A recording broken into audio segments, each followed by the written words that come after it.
معزز دوستو، قرآن کریم ایک ایسی معجزاتی کتاب ہے کہ آج کے جدید دور میں سائنس بار بار قرآن کی سچائی کے ثبوت فراہم کر رہی ہے۔ قرآن مجید کے مطابق حضرت عیسیٰ علیہ السلام کو آسمان پر اٹھا لیا گیا۔ حضرت یونس علیہ السلام 40 دن مچھلی کے پیٹ میں زندہ رہے۔ اصحاب کہف اپنے کتے سمیت ایک غار میں 309 سال تک سوئے رہے اور پھر بیدار ہو گئے۔ قرآن مجید اللہ تبارک و تعالیٰ کی نافرمان قوموں کی تباہی کے قصوں سے بھرا پڑا ہے۔ فرعون اور نمرود جیسے حکمران اپنے گھمنڈ اور غلط فیصلوں سے پوری قوم کی تباہی کا باعث بنتے رہے۔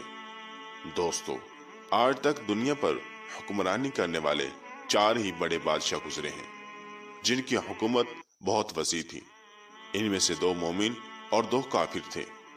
مومنوں میں حضرت سلیمان علیہ السلام اور حضرت ذوالقرنین علیہ السلام ہیں، جبکہ کافروں میں نمرود اور بخت نصر ہے۔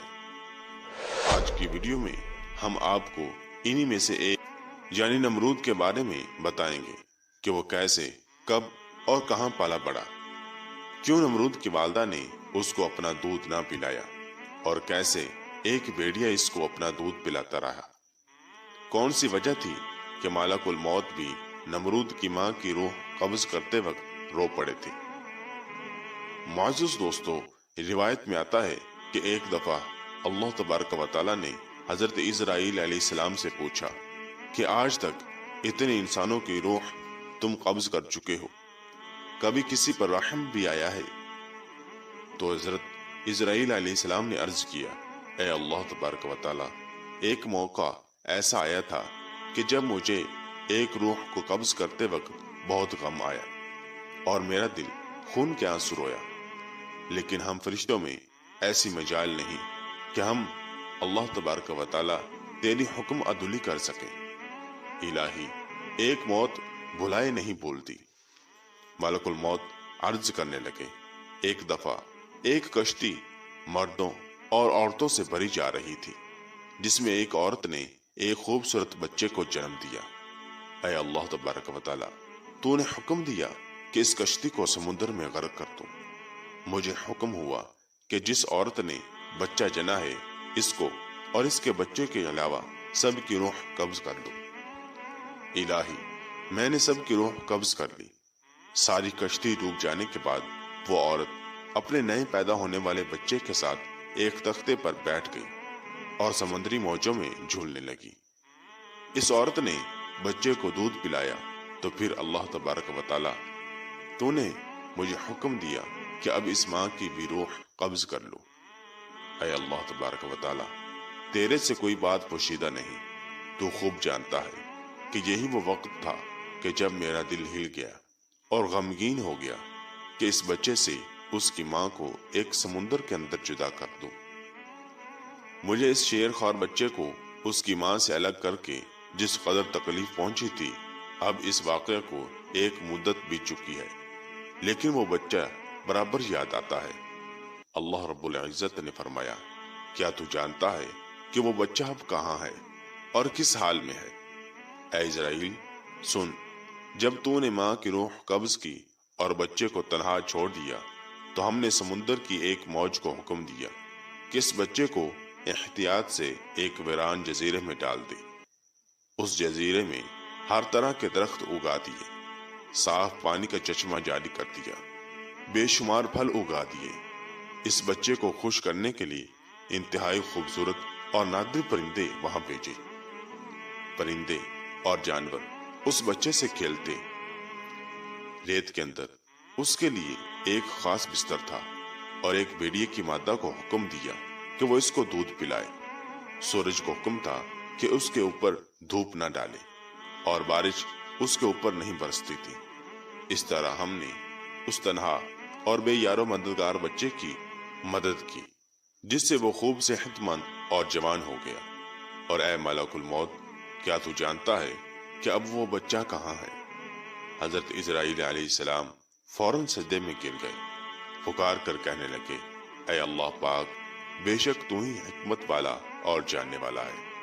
اللہ تبارک و تعالیٰ نے ارشاد فرمایا، اے ملک الموت، وہی بچہ آج نمرود ہے جس نے میرے خلیل پر ظلموں سے ستم کی حد کر رکھی ہے۔ اللہ اکبر۔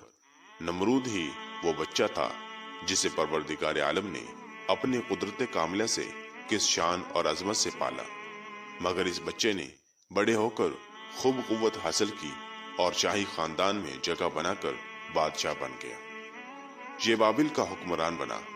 آہستہ آہستہ ایسا متکبر و ظالم ہو گیا کہ اس نے اللہ رب العزت کی برابری شروع کر دی۔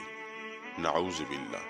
ایک دن ایسا بھی آیا کہ اس نے خدائی کا دعویٰ کر دیا اور لوگوں سے کہنے لگا کہ مجھے سجدہ کیا کرو۔ وہ ایسا ظالم بادشاہ تھا کہ جس نے پورے ملک کے غلہ کو اپنے قبضے میں لے رکھا تھا۔ خوراک صرف اسی کو ملتی تھی جو اس کو خدا مانتا تھا۔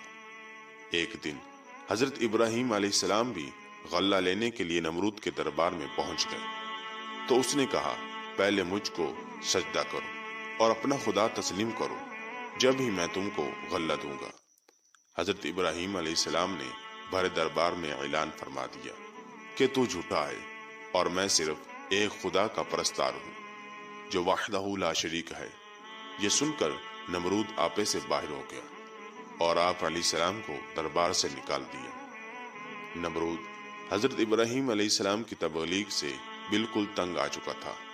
ایک دن اس نے حضرت ابراہیم علیہ السلام کو اپنے دربار میں بلایا اور پوچھنے لگا، بتاؤ تمہارا رب کون ہے جس کی عبادت کی تم لوگوں کو دعوت دے رہے ہو؟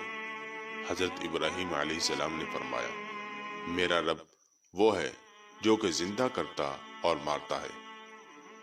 یہ سن کر نمرود نے کہا، میں بھی زندہ کرتا اور مارتا ہوں۔ پھر حضرت ابراہیم علیہ السلام نے فرمایا، میرا رب مشرق سے سورج نکالتا ہے، اگر تو اس پر قدرت رکھتا ہے تو مغرب سے نکال کر دکھا۔ اس مناظرے کو اللہ تبارک و تعالی نے اس طرح بیان فرمایا ہے۔ ترجمہ: اے محبوب صلی اللہ تعالی علیہ وسلم، کیا تم نے نہ دیکھا تھا اسے جو حضرت ابراہیم علیہ السلام سے جھگڑا اس کے رب کے بارے میں، اس پر کہ اللہ تبارک و تعالی نے اسے بادشاہی دی، جبکہ ابراہیم علیہ السلام نے کہا کہ میرا رب وہ ہے کہ جلاتا اور مارتا ہے۔ بولا، میں بھی جلاتا اور مارتا ہوں۔ ابراہیم علیہ السلام نے فرمایا، اللہ تبارک و تعالی سورج کو مشرق سے نکالتا ہے تو اس کو مغرب سے لا کر دکھا۔ تو اس وقت ہوش اڑ گئے قافلے کے، اور اللہ تبارک و تعالی راہ نہیں دکھاتا ظالموں کو۔ خیر، اس پر حضرت ابراہیم علیہ السلام کی تبلیغ کا بالکل اثر نہ ہوا، الٹا اس نے اپنی فوج تیار کی اور کہا کہ تم اور تمہارا رب میرے مقابلے میں آؤ۔ نمرود نے بڑا لشکر تیار کیا اور زبردست فوج کو لے کر سورج نکلنے کے میدان میں آ پہنچا۔ ادھر اللہ تبارک و تعالی نے مچھروں کا ایک دروازہ کھول دیا۔ بڑے بڑے مچھر اس کثرت سے آئے کہ لوگوں کو سورج بھی نظر نہ آتا تھا۔ اللہ تبارک و تعالی کی یہ فوج نمرودیوں پر گری اور تھوڑی دیر میں ان کا خون تو کیا، ان کا گوشت پوشت سب کھا گئے اور سارے کے سارے یہیں ہلاک ہو گئے، ہڈیوں کا ڈھانچہ باقی رہ گیا۔ اس کے بعد اللہ تبارک و تعالی کا کرنا یہ ہوا کہ ایک مچھر نمرود کی ناک کے راستے دماغ میں گھس گیا اور مغز کھانا شروع کر دیا۔ درد کی شدت سے نمرود پاگل ہونے لگا۔ دنیا بھر کے طبیب محل میں بلائے گئے، پر اس کا کوئی بھی علاج نہ کر پایا۔ نمرود نے اعلان کروایا کہ جو بھی میری اس بیماری کا علاج کروائے گا میں اس کو اپنی آدھی سلطنت دے دوں گا۔ اس اعلان کے بعد بھی بہت سے لوگوں نے علاج کیا، لیکن سب ہی بے بس رہے۔ خیر، اس نے اپنی تکلیف ختم کرنے کے لیے سر پر ڈنڈے لگوانا شروع کر دیے۔ خدا کی قدرت کہ جب سر پر ڈنڈا پڑتا مچھر کاٹنا چھوڑ دیتا، اور جب ڈنڈا نہ پڑتا تو کاٹنا شروع کر دیتا۔ کیفیت یہ ہو چکی تھی کہ جو شخص نمرود کے سر پر زوردار تھپڑ لگاتا وہ اس کا ہمدرد کہلاتا۔ یوں ڈنڈے پڑتے پڑتے اور کھاتے کھاتے کئی سال گزر گئے اور نمرود بالآخر ذلیل و رسوا ہو کر مر گیا اور جہنم واصل ہو گیا۔ معزز دوستو، بے شک اللہ تبارک و تعالی ہی ہمارا رازق، خالق اور مالک ہے۔ وہ جسے چاہے زندگی عطا فرماتا ہے اور جسے چاہے موت۔ قابل غور بات یہ ہے کہ ہم نے ملک الموت کے آنے سے پہلے پہلے اپنی آخرت کی زندگی کے لیے سامان اکٹھا کرنا ہے۔ اللہ پاک ہمارے جانے انجانے کے تمام گناہ معاف فرمائے اور ہمیں نیک اعمال کرنے کی توفیق عطا فرمائے۔ اے اللہ تبارک و تعالی ہمیں موت کی تیاری کرنے اور بروز قیامت حضور نبی کریم صلی اللہ تعالی علیہ وسلم کی شفاعت نصیب فرما، آمین۔